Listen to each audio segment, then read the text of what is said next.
Sud Radio à votre service. Avec Fiducial, une offre globale de services proches des entreprises. Bonjour, allez tout de suite, Sud Radio, votre service. Christophe Bourgois-Constantini est avec nous. Bonjour, merci d'être avec nous sur Sud Radio. Bonjour. Vous êtes coach de vie et dirigeant d'Intelligence Factory. Est-ce que, la première question que j'ai envie de vous poser, est-ce que finalement le mot coach, et c'est là où vous allez me réorienter, est-ce que c'est pas utilisé un peu tout et n'importe comment aujourd'hui? C'est bien de le repositionner peut-être. Vous avez totalement raison, le terme est totalement galvaudé dans les médias et notamment dans le sport. En fait, un coach de vie, c'est quelqu'un qui ne vient pas en donnant des conseils. On n'est pas très loin d'un psychologue, par exemple. Ça pourrait se comparer à une thérapie brève. C'est quelqu'un qui aide le coaché à répondre aux questions qu'il se pose par différents types de moyens, sur un parcours assez court, en fait, puisque normalement, ça dure à peu près 10 séances en coaching individuel, donc avec des séances espacées tous les 15 jours. Et c'est vraiment un art. Il faut vraiment être à l'écoute de l'histoire que raconte le coaché et à partir de là, d'essayer de trouver ses blocages, très souvent dans l'enfance, et d'avoir une démarche très holistique, d'essayer de l'ouvrir, à prendre conscience qu'il est ou quelle est la personne la plus importante au monde. Et une fois qu'elle a ses réponses, parce que ce qui est appris par soi-même est beaucoup plus fort que ce qui est appris, ça c'est un mentor, ou ça c'est effectivement du mauvais coaching. Donc le coaching c'est un art très pointu si vous voulez, pour que les gens comprennent par eux-mêmes. Et ça se fait dans la bienveillance et dans la confidence. Et ça s'adresse à tout type de public.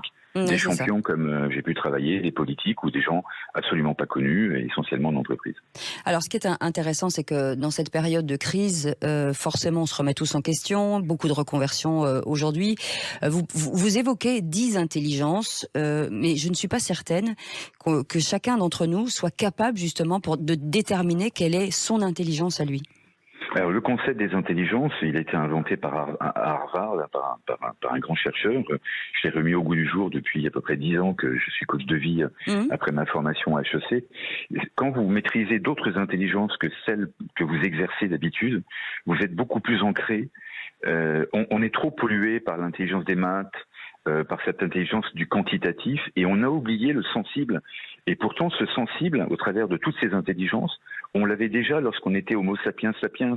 On avait l'écoute, on avait le sens de faut se repérer, on avait l'intelligence de la nature.